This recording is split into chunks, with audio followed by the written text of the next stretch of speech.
जय Hind to all of you. I hope आप लोगों की सबकी प्रिपरेशन अच्छी चल रही होगी। So today we have to study the chapter government budget. छोटा चैप्टर है लेकिन आसान है। आसान होने के साथ साथ ही इसका एग्जाम में वेटेज है। तो आप ये मान करके चलिए कि अगर ये चैप्टर आप लोग अच्छे से पढ़ जाते हैं तो कम से कम 4 to 5 मार्क्स का जो क्वेश्चन इस चैप्टर में से आने वाला है वो 100% आप अच्छे से कर लेंगे। देखिए आसान चैप्टर है लेकिन कई बार इस चैप्टर में से कुछ ऐसा कंसेप्ट एग्जाम में पूछ लिया जाता है जो थोड़ा सा कंफ्यूजिंग होता है। सो दैट्स व्हाई इस चैप्टर के कंसेप्ट्स को बारीकी से समझना बहुत जरूरी है। तो आइए स्टार्ट करते हैं गवर्नमेंट बजट। सबसे पहले आप सबके पास जो लास्ट टाइम हमने लाइव कनेक्ट किया था तो लाइव कनेक्ट में मैंने आप सबको ये पीडीएफ दे दिया था। तो आई थिंक आप सबके पास अब ये पीडीएफ होना चाहिए। अगर आप ये वीडियो देख रहे हैं और आपके पास पीडीएफ नहीं है और अगर आप हमारी बूस्टर सीरीज के अंदर ज्वाइन हो चुके हैं तो please give a WhatsApp message to me, मैं आपको इसका पीडीएफ भेज दूंगा। तो आप अगर पीडीएफ है आपके पास तो आप इस पीडीएफ को अपने सामने रख लीजिएगा वीडियो देखते समय, या आप चाहें तो इसका एक प्रिंट भी निकलवा सकते हैं, ब्लैक एंड व्हाइट प्रिंट निकाल के आप रख सकते हैं और पीडीएफ को देखते हुए, उस नोट्स को देखते हुए आपको इस लेक्चर को अटेंड करना है। सबसे पहली बात, गवर्नमेंट बजट एग्जैक्टली है क्या? देखिए अगर हम बात करें कि बजट का लिटरल मीनिंग क्या होता है तो in very simple words budget simply means the estimation of receipts and expenditure to be received and to be made. भाई अगर एक सरल भाषा में बात की जाए कि बजट होता क्या है तो बजट का मतलब होता है आपके पास पैसा कहां कहां से आना है, फिर उस पैसे को आपको कहां कहां खर्च करना है, इसका एक हिसाब किताब अगर बनाया जाए तो that estimation will be called as budget. जाहिर सी बात है यहां पर हम वर्ड यूज कर रहे हैं गवर्नमेंट बजट, तो इसका मतलब है कि ये जो एस्टिमेशन है आने वाले पैसे का और इस पैसे को कहां खर्च करना है इस बात का, ये एस्टिमेशन कौन प्रिपेयर कर रहा है? ये एस्टिमेशन गवर्नमेंट प्रिपेयर कर रही है।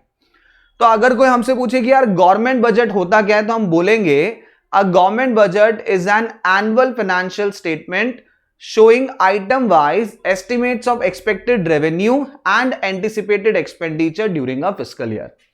अपकमिंग फिस्कल ईयर में भाई बजट ऑब्वियस सी बात है आने वाले साल के लिए पेश किया जाएगा ना। तो सरकार जब बजट पेश करती है तो जिस भी फिस्कल ईयर के लिए बजट पेश किया जा रहा है उस फिस्कल ईयर में सरकार के पास कहां कहां से पैसा आएगा, फिर उस पैसे को सरकार कहां कहां खर्च करेगी, इसका जब गवर्नमेंट एक आइटम वाइज एक पूरा का पूरा स्टेटमेंट बना करके प्रेजेंट करती है then this basic statement is called as government budget.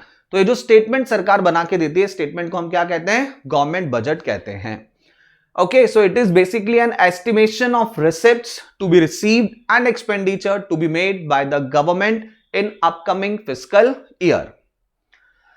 अब देखिए सरकार जब बजट बनाती है तो सरकार के बजट के बेसिक ऑब्जेक्टिव्स क्या क्या होते हैं। कई बार अगर आसान क्वेश्चन इस चैप्टर में से आता है तो बहुत सिंपली आपसे पूछ लिया जाता है कि बताइए गवर्नमेंट बजट के ऑब्जेक्टिव्स क्या हैं। तो गवर्नमेंट बजट के मैं ऑब्जेक्टिव्स की बात करूं तो सबसे पहला गवर्नमेंट बजट का ऑब्जेक्टिव होता है इकोनॉमिक ग्रोथ। गवर्नमेंट बजट हमेशा इसी तरह से बनाया जाता है जिससे कि देश का जो जीडीपी है, देश की जो नेशनल इनकम है, वो पहले के मुकाबले और ज्यादा क्या करे? इंक्रीज करे। तो इकोनॉमिक ग्रोथ मतलब जीडीपी का बढ़ाना, जीडीपी का ग्रोथ रेट फर्दर और इंक्रीज करना, देश की नेशनल इनकम इंक्रीज करना, पर कैपिटा इनकम इंक्रीज करना। सेकेंडली हम बोल सकते हैं कि हर गवर्नमेंट बजट सरकार इस तरह से बनाती है कि देश के अंदर अनएम्प्लॉयमेंट को कम किया जा सके, साथ ही साथ देश के अंदर जो गरीबी है, जो पॉवर्टी है, उसे भी एलिवेट किया जा सके। गवर्नमेंट बजट कोशिश करता है, हर गवर्नमेंट बजट में सरकार की कोशिश होती है कि देश के अंदर जो इनकम इनइक्वालिटीज है उसे कम से कम किया जा सके। अब इनकम इनइक्वालिटीज को कम करना है तो आपको इनकम को रीडिस्ट्रीब्यूट करना पड़ेगा। रीडिस्ट्रीब्यूट का मतलब है जिन लोगों के पास ज्यादा पैसा आ गया है उनसे थोड़ा सा पैसा विड्रॉ किया जाए और जिनके पास पैसा कम है वहां उस पैसे को पहुंचाया जाए। So this is called as redistribution of income. तो हर गवर्नमेंट बजट का ऑब्जेक्टिव होता है कि हमें इनकम को क्या करना है? रीडिस्ट्रीब्यूट करना है। Generation of employment almost same ही है भाई। अनएम्प्लॉयमेंट कम करेंगे तो ऑब्वियस सी बात है एम्प्लॉयमेंट को हम हर बजट में क्या करने की कोशिश करेंगे? बढ़ाने की कोशिश करेंगे। देखिए गवर्नमेंट बजट का एक ऑब्जेक्टिव ये भी होता है, this is very important objective, reallocation of resources. Reallocation of resources का मतलब है, देखिए हमारी इकोनॉमी में कुछ स्टेट्स के अंदर हम कह सकते हैं काफी कैपिटल है, कुछ स्टेट्स के अंदर टेक्नोलॉजी भी काफी अच्छी है, तो वहां पर हम कह सकते हैं कि रिसोर्सेस थोड़े से अबंडेंट जो है वो अवेलेबल हैं। तो गवर्नमेंट बजट इस तरह से बनाया जाता है कि जिन जगहों पर रिसोर्सेस ज्यादा हो गए हैं वहां से रिसोर्सेस को विड्रॉ किया जाए, और इकोनॉमी के जिन सेक्टर्स में रिसोर्सेस की कमी है, देश के अंदर जिन स्टेट्स में रिसोर्सेस की कमी है, वहां पर उन रिसोर्सेस को रीअलोकेट किया जाए। तो गवर्नमेंट बजट का एक इंपॉर्टेंट ऑब्जेक्टिव होता है रीअलोकेशन ऑफ रिसोर्सेज। भाई जहां पर पैसा ज्यादा है, जहां पर टेक्नोलॉजी अच्छी आ गई है, वहां के रिसोर्सेज को जहां पर पैसा नहीं है, जहां पर टेक्नोलॉजी कम चल रही है, उन जगहों पर एलोकेट किया जाए। Last but not the least, government budget का एक सबसे इंपॉर्टेंट ऑब्जेक्टिव होता है ट्रांसपेरेंसी। देखिए अगर सरकार सदन में, अगर अगर सरकार लोकसभा में बजट पेश नहीं करेगी तो लोगों के मन में हमेशा एक डाउट रहेगा कि यार सरकार के पास जो पैसा आता है वो पैसा जाता कहां है। So in order to maintain transparency, government represents budget in the parliament. इसीलिए गवर्नमेंट अपने बजट को कहां रखती है? पार्लियामेंट में रखती है, पूरे देश के सामने रखती है। इवन आप भी अगर कभी चाहें तो आप भी गवर्नमेंट की ऑफिशियल वेबसाइट पे जाकर के अपकमिंग फिस्कल ईयर का बजट डाउनलोड कर सकते हैं और बजट डाउनलोड करके उसे पढ़ सकते हैं, ताकि आपको इस बात का भरोसा रहे कि हां भाई सरकार के पास जो पैसा आ रहा है, ऐसा नहीं कि सरकार उस पैसे को जो है यूं ही गायब कर रही है, सरकार उस पैसे को सही जगह पर इस्तेमाल कर रही है। So this is called as transparency. तो गवर्नमेंट बजट का एक इंपॉर्टेंट ऑब्जेक्टिव होता है कि सरकार यह चाहती है कि वो देश के लोगों के साथ एक ट्रांसपेरेंसी मेंटेन करे, लोगों को पता रहे कि सरकार के पास कितना पैसा आने वाला है और उस पैसे को सरकार ने किस तरह से खर्च करने का प्लान किया है। So these are the objectives of the government budget. हर एक पॉइंट को अगर एग्जाम में क्वेश्चन आ जाए तो हर एक पॉइंट के अंदर आप थोड़ा सा अपनी लैंग्वेज में आंसर्स लिख सकते हैं। जब इस चैप्टर का आपको गेस्ट पेपर मिलेगा विद वीडियो सॉल्यूशन, तो उस गेस्ट पेपर के अंदर हम आपको एग्जैक्टली हर एक क्वेश्चन का आंसर मेंशन कर देंगे कि आपको लिखना क्या है एग्जाम में, डिस्कस भी करेंगे हम तब। चलिए आगे बढ़ते हैं अपन अब। Let's move further. Okay, so let's go to the next page. Okay, अब देखिए गवर्नमेंट बजट के कंपोनेंट्स क्या होते हैं। तो जैसा कि हमने डिस्कस किया कि जो गवर्नमेंट बजट है, बेसिकली गवर्नमेंट बजट किसका एस्टिमेशन है? रिसिप्ट्स का और एक्सपेंडिचर का एस्टिमेशन है। Government budget is an estimate of receipts and expenditure. तो ऑब्वियसली गवर्नमेंट बजट के दो ही सबसे बड़े कंपोनेंट होंगे, एक तो रिसिप्ट्स, सरकार के पास पैसा कहां कहां से आने वाला है, एंड सेकेंडली एक्सपेंडिचर, कि सरकार उस पैसे को कहां कहां खर्च करने वाली है। तो गवर्नमेंट बजट के दो बेसिक कंपोनेंट्स होते हैं, receipts and expenditure. Now receipts means what, और कितने टाइप की रिसिप्ट सरकार के पास आती है, and what is the meaning of expenditure, और कितने तरह का खर्चा सरकार करती है, यह अपने को देखने की जरूरत है। जस्ट अ सेकेंड, मैं आपको थोड़ा सा इसे जो है स्क्रीन को मैं साइड में ले आता हूं ताकि आप बेटर ढंग से इसको व्यू कर सकें। ओके, सो आई थिंक अब आपको बेटर क्लैरिटी है।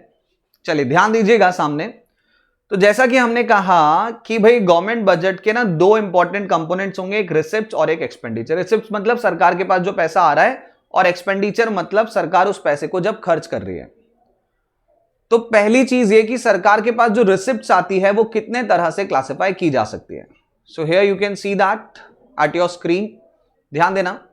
तो अगर अपन रिसिप्ट्स की बात करें तो रिसिप्ट्स को हम दो तरह से क्लासिफाई कर सकते हैं, revenue receipts and the capital receipts. अब ये रेवेन्यू रिसिप्ट्स क्या है और ये कैपिटल रिसिप्ट्स क्या है, ध्यान दीजिए। पहले मैं बात करता हूं रेवेन्यू रिसिप्ट्स की। देखिए रेवेन्यू रिसिप्ट्स क्या होती हैं? सरकार के पास आने वाला वो पैसा जिसके अगेंस्ट में ना तो गवर्नमेंट के ऊपर किसी तरह की कोई लायबिलिटी क्रिएट हो रही है, ना ही जिस पैसे के लिए सरकार को अपना कोई एसेट बेचना पड़ा है, दैट मींस ना ही सरकार का कोई एसेट रिड्यूस हो रहा है।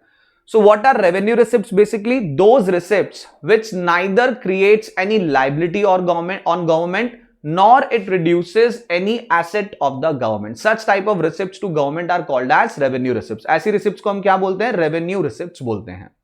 Okay? ये जो रेवेन्यू रिसिप्ट होती है, मतलब मैं ऐसा बोल सकता हूं कि रेवेन्यू रिसिप्ट ना असल में सरकार के पास आने वाला फ्री का पैसा है। फ्री का पैसा मतलब ना तो कोई उधार है ये, और ना ही इसके लिए सरकार को अपनी कोई प्रॉपर्टी बेचनी पड़ी है। Okay, now the question arises कि इस तरह का फ्री का पैसा सरकार के पास किन सोर्सेस से आ सकता है। तो देखिए, रेवेन्यू रिसिप्ट का जो सबसे बड़ा सोर्स होता है वो होता है taxes. We can understand this thing कि टैक्स एक बस ऑब्लिगेशन होती है जो सरकार हमारे ऊपर लगा देती है, हमें पे करना होता है। और अगर हमारे ऊपर ये ऑब्लिगेशन आ रही है तो generally we have to pay this without asking this question to the government कि आप इसके अगेंस्ट में हमें क्या दे रहे हैं। ठीक है ना, मतलब टैक्स देना है तो देना। आप ये नहीं पूछ सकते सरकार से कि मैंने पिछले साल 1 लाख रुपए का टैक्स दिया था तो बदले में मुझे क्या मिला। You can't ask this question. तो रेवेन्यू रिसिप्ट का जो सबसे बड़ा सोर्स होता है सरकार के पास वो होता है टैक्सेस, टैक्स रेवेन्यू। ठीक है, टैक्स के थ्रू सरकार के पास जो पैसा आ जाता है वो कोई उधार तो है नहीं कि सरकार को वापस चुकाना पड़े, ना ही इस पैसे के लिए सरकार को अपना कोई एसेट रिड्यूस करना पड़ता है। तो सरकार के पास मस्त एकदम बिल्कुल फ्री का पैसा टैक्सेस के थ्रू कलेक्ट हो जाता है। टैक्सेस अगर हम बात करें ऑलमोस्ट हर कंट्री की, तो हर कंट्री में 2 तरह के टैक्सेस होते हैं। एक होते हैं आपके डायरेक्ट टैक्सेस और एक होते हैं आपके इनडायरेक्ट टैक्सेस। अब ये डायरेक्ट टैक्सेस क्या है और इनडायरेक्ट टैक्सेस क्या है?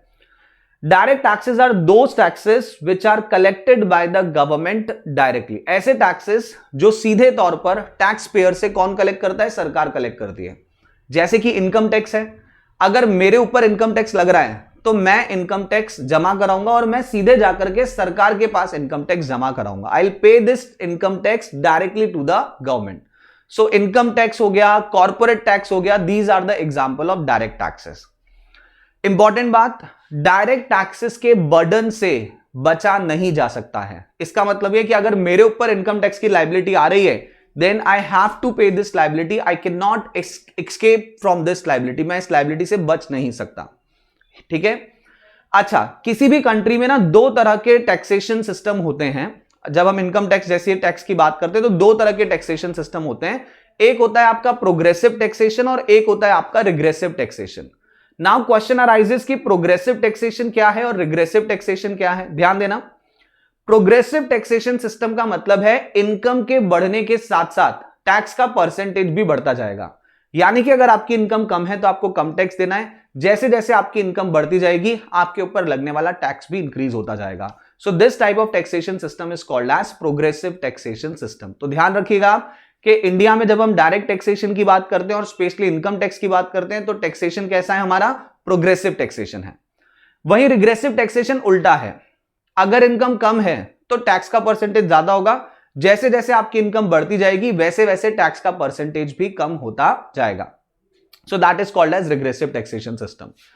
कई बार ये सवाल आ जाता है कि इंडिया में प्रोग्रेसिव टैक्सेशन क्यों है? क्या ज्यादा कमाना पाप है कि ज्यादा कमाओगे तो आपको ज्यादा टैक्स देना पड़ेगा? The answer is we know that India में ज्यादातर लोगों की इनकम कम है। अगर इंडिया में रिग्रेसिव टैक्सेशन होगा तो जिनकी इनकम कम है उनके ऊपर बेकार में एक बर्डन इंक्रीज हो जाएगा और उन्हें सरकार को ज्यादा टैक्स देना पड़ेगा। और जो कुछ लोग पहले ही बहुत अमीर हैं उनसे अगर आप टैक्सेस के रूप में पैसा नहीं लोगे तो उनकी इनकम तो फर्दर और ज्यादा इंक्रीज हो जाएगी।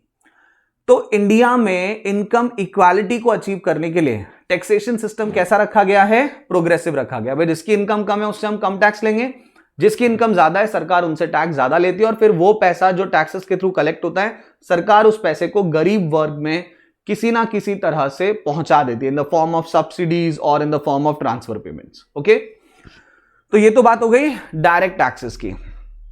दूसरे तरह का जो टैक्स रेवेन्यू कलेक्ट होता है वो इनडायरेक्ट टैक्सेस से कलेक्ट होता है, जैसे कि जीएसटी से कलेक्ट होता है, एक्साइज ड्यूटी से कलेक्ट होता है, कस्टम ड्यूटी से कलेक्ट होता है, वैट से कलेक्ट होता है। These all are the indirect taxes. ये सारे टैक्सेस इनडायरेक्ट टैक्सेस हैं।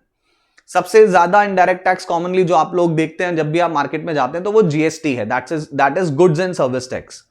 इनडायरेक्ट टैक्स होता क्या है? नाम से समझ में आ रहा है। These taxes are collected by the government but indirectly from the taxpayer। ये टैक्सेस गवर्नमेंट कलेक्ट करती है, टैक्स पेयर से कलेक्ट करती है, लेकिन इनडायरेक्टली कलेक्ट करती है।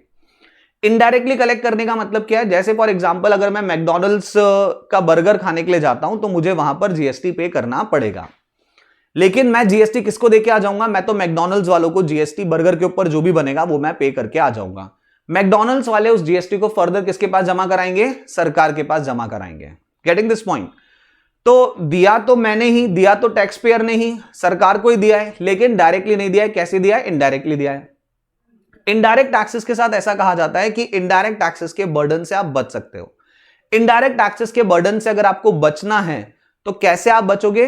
इनडायरेक्ट टैक्सेस के बर्डन से बचने के लिए सीधा सा उसका तरीका है कि आप कंजम्पशन पोस्टपोन कर दो। अगर मुझे मैकडॉनल्ड्स के ऊपर इनडायरेक्ट टैक्स पे नहीं करना है, तो अगर मैं मैकडॉनल्ड्स का बर्गर नहीं खाऊंगा तो मुझे उसके ऊपर इनडायरेक्ट टैक्स पे नहीं करना पड़ेगा।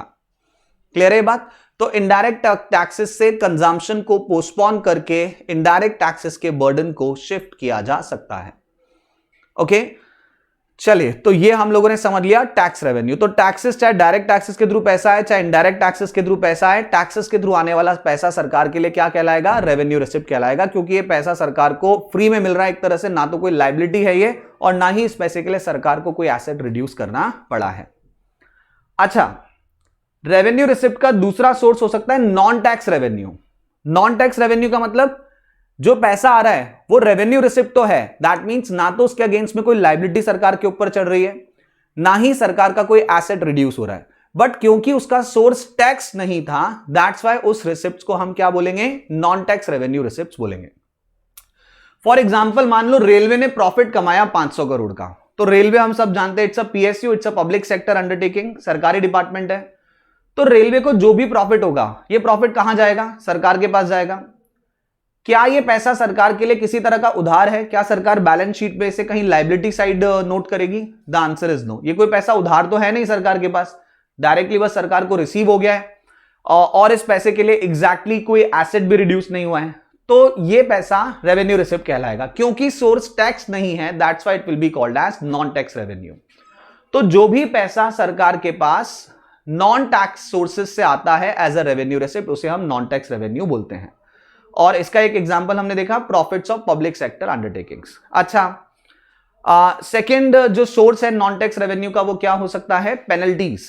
अब पेनल्टीज क्या है, सुनिएगा ध्यान से। फॉर एग्जांपल, मान लो आप रास्ते में जा रहे हो, पुलिस वाला मिल गया, आपने हेलमेट नहीं लगा रखा था, आप बाइक पे थे, पुलिस वाले ने आपका चालान काट दिया। अगर उसने आपको रिसिप्ट काट के दी तो ये पैसा कहां जाएगा? सरकार के पास जाएगा।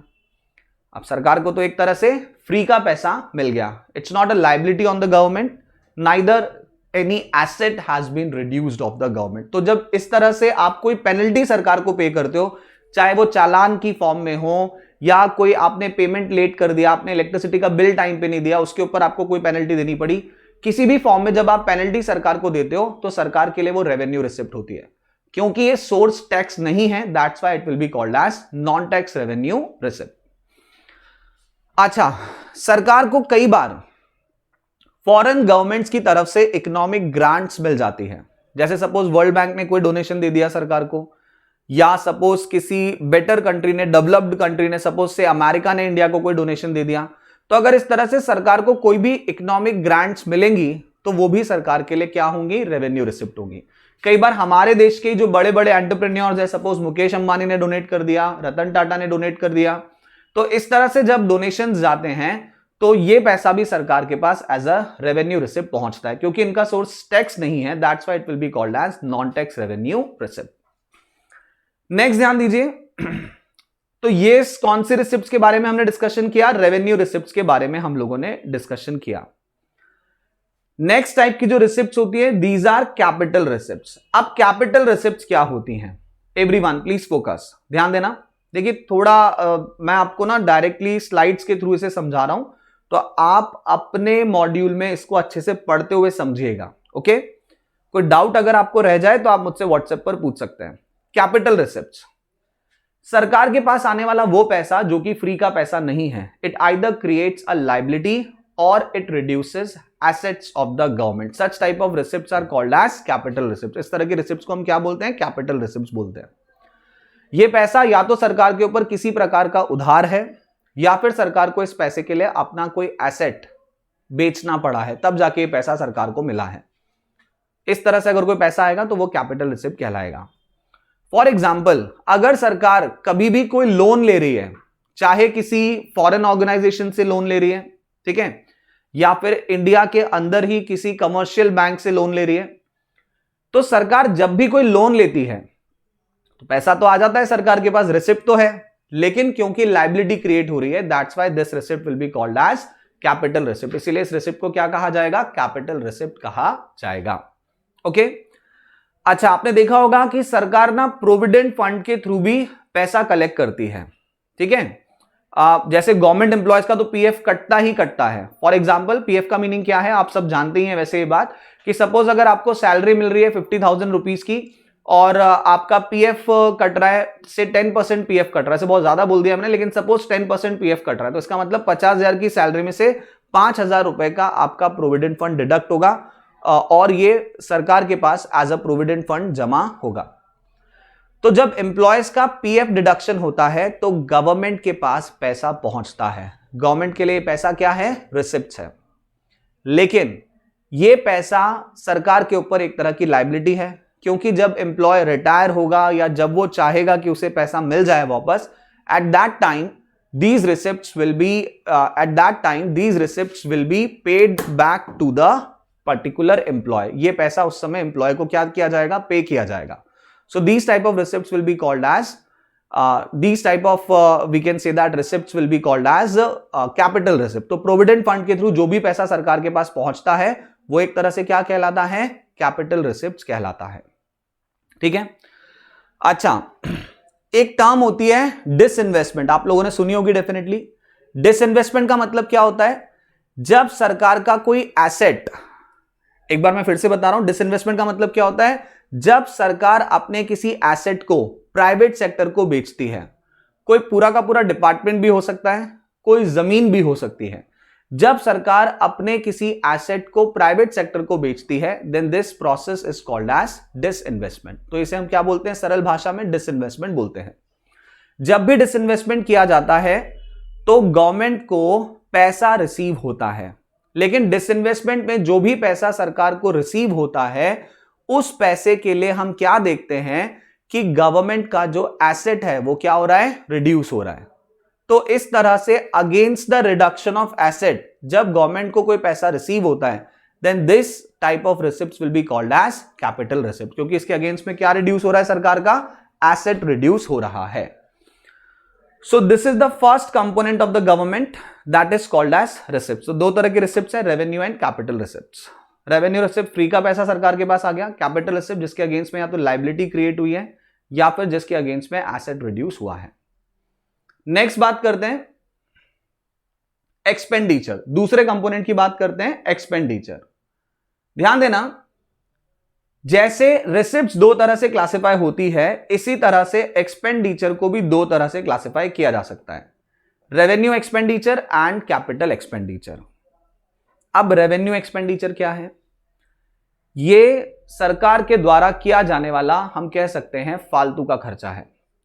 जब सरकार ऐसी जगह पैसा खर्च करती है जहां पर ना तो सरकार की कोई एग्जिस्टिंग लायबिलिटी रिड्यूस हो रही हो या फिर सरकार का कोई पुराना एसेट या फिर सरकार का कोई नया एसेट क्रिएट हो रहा हो। एक बार फिर से सुनना, those expenditure which neither reduces any liability nor it creates any assets, this type of expenditure is called as revenue expenditure। इस तरह का पैसा जो ना तो सरकार की कोई लायबिलिटी को रिड्यूस कर रहा है ना ही सरकार का कोई नया एसेट क्रिएट कर रहा है, this type of expenditure will be called as revenue expenditure. जैसे कि फॉर एग्जांपल अभी जब लास्ट ईयर कोरोना लगा, मतलब कोरोना के टाइम पर लॉकडाउन लगा, तो सरकार ने बहुत सारा पैसा गरीबों को ट्रांसफर किया उनके डायरेक्टली बैंक अकाउंट में। तो ये जो भी खर्चा सरकार ने किया, क्या इस खर्चे को करने से सरकार की कोई पुरानी लायबिलिटी रिड्यूस हुई? The clear answer is no, पुरानी तो कोई लायबिलिटी रिड्यूस नहीं हुई। क्या सरकार का कोई नया एसेट क्रिएट हुआ? द आंसर इज नो, कोई नया एसेट भी क्रिएट नहीं हुआ। तो लॉकडाउन के टाइम पर इस तरह से डायरेक्टली अकाउंट में जो पैसे ट्रांसफर किए गए सरकार के द्वारा, this type of expenditure will be called as revenue expenditure, ठीक है। इसी तरह से सरकार हर महीने जो अपने एम्प्लॉयज को सैलरी देती है, ये सैलरीज जो पे की जा रही है, इसका भी अगर आप बैलेंस शीट पे कोई इफेक्ट देखेंगे तो आप देखेंगे कि जब सरकार सैलरीज पे कर रही है तो ना तो कोई पुरानी लायबिलिटी रिड्यूस हो रही है बैलेंस शीट में से, ना ही कोई नया एसेट क्रिएट हो रहा है। सो दैट्स व्हाई गवर्नमेंट अपने एम्प्लॉयज को हर महीने जो भी सैलरी पे कर रही है वो सभी सैलरीज क्या तरह का एक्सपेंडिचर कहलाएंगी? रेवेन्यू एक्सपेंडिचर कहलाएगी।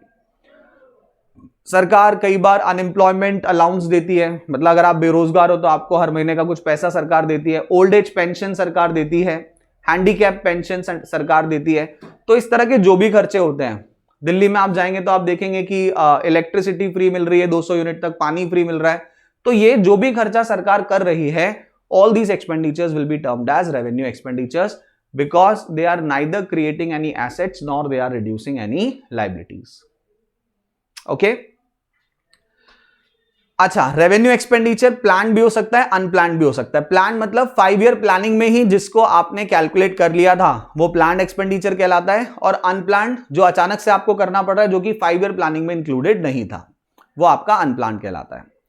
रेवेन्यू एक्सपेंडिचर के जैसे ही होता है आपका कैपिटल एक्सपेंडिचर, मतलब एक्सपेंडिचर का एक और कंपोनेंट है आपका कैपिटल एक्सपेंडिचर। अब कैपिटल एक्सपेंडिचर क्या है? ये भी सरकार के द्वारा किया जाने वाला खर्चा है, बट कैपिटल एक्सपेंडिचर वो एक्सपेंडिचर होते हैं जो हम कह सकते हैं कि ये काम का खर्चा है, ठीक है ना। It's a, we can say that it's a developmental expenditure. It will either create an asset, ये खर्चा होने पर या तो सरकार का कोई एसेट क्रिएट होगा या फिर सरकार की कोई पुरानी लायबिलिटी रिड्यूस होगी। This type of expenditure will be called as capital expenditure. Okay, example लेते हैं। सरकार फ्लाईओवर अगर कंस्ट्रक्ट करवा रही है, एसेट क्रिएट हो रहा है, कैपिटल एक्सपेंडिचर कहलाएगा, ठीक है। सरकार अगर कोई जमीन खरीद रही है, कैपिटल एक्सपेंडिचर कहलाएगा। सरकार अगर प्रोविडेंट फंड में जो पैसा एम्प्लॉयज का कलेक्ट हुआ था उसको रीपे कर रही है, कैपिटल एक्सपेंडिचर कहलाएगा। सरकार ने कोई लोन लिया था, उस लोन को रीपे कर दिया, लायबिलिटी रिड्यूस हो गई, आपका कैपिटल एक्सपेंडिचर कहलाएगा। तो ऐसा कोई भी खर्चा जो या तो गवर्नमेंट का कोई नया एसेट क्रिएट करे या फिर सरकार की किसी पुरानी लायबिलिटी को रिड्यूस करे, इस तरह का एक्सपेंडिचर कहलाता है कैपिटल एक्सपेंडिचर। क्लियर है यहां तक की बात? कैपिटल एक्सपेंडिचर भी प्लान्ड और अनप्लान्ड दोनों तरह का हो सकता है। प्लान्ड मतलब जो 5 ईयर प्लानिंग में इंक्लूडेड है, और अनप्लान्ड मतलब जो 5 ईयर प्लानिंग में इंक्लूडेड नहीं है। अच्छा, अब देखो सरकार अपने खर्चे को किस तरह से प्लान कर रही है, इसके बेसिस पर हम बजट को या तो सरप्लस बोल सकते हैं या डेफिसिट बोल सकते हैं। सरप्लस बजट का सीधा सा मतलब यह है जब सरकार के पास पैसा ज्यादा आ रहा है और सरकार खर्चा कम कर रही है, तो ऐसा बजट सरप्लस बजट कहलाता है। जैसे कि फॉर एग्जांपल अगर मैं कहता हूं कि सरकार के पास 100 करोड़ आने वाले हैं लेकिन सरकार सिर्फ 80 करोड़ ही खर्च करने वाली है, तो सरकार के पास कितना सरप्लस बचेगा? 20 करोड़ का। So this type of budget will be called as surplus budget. हां, आने 100 करोड़ है लेकिन सरकार खर्च 120 करोड़ करेगी, तो फिर ये बजट क्या कहलाएगा? डेफिशिएंट बजट कहलाएगा। When expenditure is more than receipt, then this type of budget will be called as deficit budget. सरकार के इस डेफिसिट बजट को हम 3 एंगल से समझ सकते हैं, और ये 3 एंगल्स क्या क्या हैं? Revenue deficit budget, fiscal deficit budget and primary deficit budget. तीनों ही एग्जाम पॉइंट ऑफ व्यू से इंपॉर्टेंट हैं, सुनिएगा ध्यान से। सरकार का बजट रेवेन्यू डेफिसिट तब कहलाता है जब सरकार का फालतू का खर्चा यानी कि रेवेन्यू एक्सपेंडिचर, फ्री में आने वाले पैसे यानी कि रेवेन्यू रिसिप्ट से ज्यादा होता है। When revenue expenditures are greater than revenue receipts, then this type of budget will be called as revenue deficit budget. Okay? देखिए, हम समझ चुके हैं बात, तो क्या रेवेन्यू एक्सपेंडिचर फालतू का खर्चा हम एक तरह से क्यों कह रहे हैं? हम इसीलिए कह रहे हैं क्योंकि इसके अगेंस्ट में ना तो कोई एसेट क्रिएट होता है ना ही कोई पुरानी लायबिलिटी रिड्यूस होती है। That's why we are saying कि ये एक्सपेंडिचर आपका क्या है? ये एक्सपेंडिचर आपका जो है ये एक तरह का रेवेन्यू एक्सपेंडिचर है। अब अगर आपको फालतू खर्चा करना है तो कर लो, कोई प्रॉब्लम नहीं है, लेकिन ये खर्चा आपको कहां से मीट आउट करना चाहिए? रेवेन्यू रिसिप्ट से मीट आउट करना चाहिए। जो पैसा आपके पास फ्री में आ रहा है वहां से आपको मीट आउट करना चाहिए, ठीक है। So the point is this कि अगर मान लो सरकार का फालतू का खर्चा ज्यादा है, मान लो सरकार रेवेन्यू एक्सपेंडिचर करने वाली है 60 करोड़ का, लेकिन रेवेन्यू रिसिप्ट के थ्रू सरकार के पास सिर्फ 40 करोड़ आ रहे हैं, तो हम बोलेंगे कि सरकार का बजट कैसा है? रेवेन्यू डेफिसिट बजट है। अब फालतू का खर्चा करने के लिए जो एग्जांपल मैंने अभी आपको दिया, इसमें कितने पैसे कम पड़ रहे हैं? 20 करोड़ रुपीस कम पड़ रहे हैं। तो अब सरकार ये 20 करोड़ कहां से लाएगी? डेफिनेट सी बात है कि सरकार अब ये 20 करोड़ कहां से लाएगी? कैपिटल रिसिप्ट से लाएगी। या तो कोई अपना एसेट बेच के ये पैसा लाएगी या फिर उधार करके ये पैसा लाएगी। तो ये सही नहीं है कि आप अपने रेवेन्यू एक्सपेंडिचर को करने के लिए कैपिटल रिसिप्ट का इस्तेमाल करो। तो अगर आपका बजट रेवेन्यू डेफिसिट है, that means if your revenue expenditure is greater than revenue receipt, तो इसका सबसे पहला इंप्लीकेशन ये है कि गवर्नमेंट अपने रेगुलर खर्चों को मीट आउट करने में असफल है, वो मीट आउट नहीं कर पा रही है।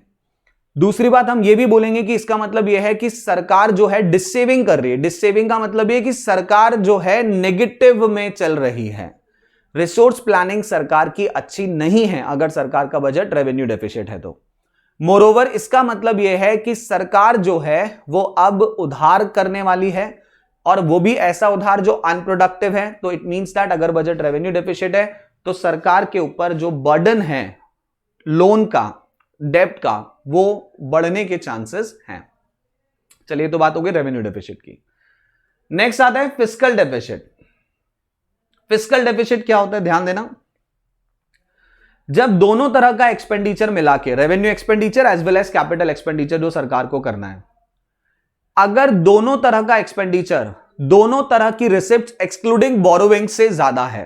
अब यहां पर ये टर्म इंपॉर्टेंट हो जाती है, एक्सक्लूडिंग बोरोविंग्स। ये हम क्यों बोल रहे हैं, देखो, इनिशियली जब सरकार अपने पास आने वाले पैसे का हिसाब लगाएगी तो सरकार देखेगी कि रेवेन्यू रिसिप्ट से हमें कितना पैसा आने वाला है, कैपिटल रिसिप्ट में प्रोविडेंट फंड के कलेक्शन से कितना पैसा आ जाएगा, डिसइन्वेस्टमेंट से कितना पैसा आ जाएगा।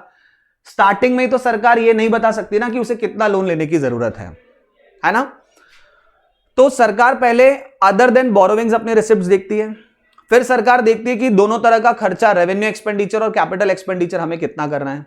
Now the government will compare कि टोटल एक्सपेंडिचर कितना होने वाला है और उसके अगेंस्ट में total receipts exclusive of borrowings हमारे पास कितनी आने वाली है। ठीक है, अगर टोटल एक्सपेंडिचर ज्यादा है और टोटल रिसिप्ट्स एक्सक्लूडिंग बोरोविंग कम है तो हम बोलेंगे कि इसका मतलब सरकार का बजट कैसा है, फिस्कल डेफिसिट है। सरकार का बजट फिस्कल डेफिसिट है। जैसे मैं आपको एक एग्जांपल देता हूं ना, जरा समझिएगा। सपोज गवर्नमेंट के पास 40 करोड़ की रेवेन्यू रिसिप्ट आने वाली है, 30 करोड़ की कैपिटल रिसिप्ट आने वाली है, तो टोटल रिसिप्ट कितनी हो गई, 70 करोड़। मान लेते हैं सरकार को रेवेन्यू एक्सपेंडिचर में 50 करोड़ खर्च करने और कैपिटल एक्सपेंडिचर में भी 50 करोड़ खर्च करने, तो टोटल एक्सपेंडिचर कितना हो गया, 100 करोड़। तो 100 करोड़ सरकार को खर्च करने और 70 करोड़ सरकार के पास आने वाले हैं। अभी तक मैंने ये नहीं बताया है कि सरकार को कितना उधार लेने की जरूरत है, और पता भी कैसे चलेगा, पहले पता तो चल जाए ना कितना पैसा कम पड़ रहा है। तो 100 करोड़ के टोटल एक्सपेंडिचर में से जब हम 70 करोड़ की टोटल रिसिप्ट एक्सक्लूडिंग बोरोविंग्स को माइनस करेंगे तो कितना आएगा, 30 करोड़। इट मींस दैट कि सरकार को अब 30 करोड़ कहां से लाने पड़ेंगे, बोरोविंग्स करके लाने पड़ेंगे। फिस्कल डेफिसिट का सबसे बड़ा इंप्लीकेशन यह है कि इससे यह पता चलता है कि गवर्नमेंट की बोरोविंग रिक्वायरमेंट्स कितनी हैं। Got it. एक और जरूरी बात, अगर आपको कभी एग्जाम में न्यूमेरिकल आता है फिस्कल डेफिसिट कैलकुलेट करने के लिए और क्वेश्चन में ही आपको बोरोविंग्स गिवन है, तो आप अलग से कोई कैलकुलेशन नहीं करेंगे, जो बोरोविंग्स है वही आप बता देंगे कि गवर्नमेंट का क्या होगा, फिस्कल डेफिसिट होगा, क्योंकि फिस्कल डेफिसिट की वैल्यू हमेशा बोरोविंग्स के बराबर आती है, और आएगी ही सही, क्योंकि फिस्कल डेफिसिट इसीलिए ही तो कैलकुलेट किया जाता है ताकि यह पता चल सके कि बोरोविंग रिक्वायरमेंट कितनी है। ठीक है, अब बात करते हैं अपन तीसरे तरह के डेफिसिट की, जो कि है प्राइमरी डेफिसिट। अब ये प्राइमरी डेफिसिट क्या होता है, जैसे मैंने अभी आपको एग्जांपल में बताया कि सरकार के पास 30 करोड़ रुपए कम पड़ने वाले हैं। ठीक है, लेकिन यह भी जानना जरूरी है कि इस 30 करोड़ में से कितना पैसा सरकार प्रेजेंट टाइम पे खर्च करेगी और कितना पैसा सरकार को सिर्फ पुराने उधार का ब्याज चुकाने के लिए, इंटरेस्ट पे करने के लिए चाहिए। इसे समझने के लिए कैलकुलेट किया जाता है प्राइमरी डेफिसिट। कैसे कैलकुलेट होता है, हम फिस्कल डेफिसिट में से माइनस करके देखते हैं इंटरेस्ट पेमेंट। तो सपोज 30 करोड़ का आपका फिस्कल डेफिसिट आया है, फिर आपने सरकार से पूछा यार उधार ऐसा तो नहीं है कि आज आप पहली बार ले रहे हैं, आपने पहले भी उधार लिया होगा, तो पहले आपने जो उधार लिया था बताओ उस पर ब्याज कितना देना है। सरकार बताती कि उस पर हमें 20 करोड़ का ब्याज देना है। तो 30 करोड़ माइनस 20 करोड़ हम करेंगे तो कितना आ जाएगा, 10 करोड़ आ जाएगा। तो ये जो 10 करोड़ है this will be called as primary deficit. इसको अपन क्या बोलेंगे, प्राइमरी डेफिसिट बोलेंगे। गेटिंग दिस पॉइंट, क्लियर है ये बात। तो प्राइमरी डेफिसिट कैसे निकाला, fiscal deficit minus interest payment करके। अगर फिस्कल डेफिसिट और प्राइमरी डेफिसिट के बीच में बहुत ज्यादा डिफरेंस है तो जाहिर सी बात है कि सरकार जो नया उधार करने वाली है उसमें से ज्यादातर पैसा सिर्फ पुराने उधार का ब्याज चुकाने में किया जाएगा। It means that government is facing the situation of डेब्ट ट्रैप।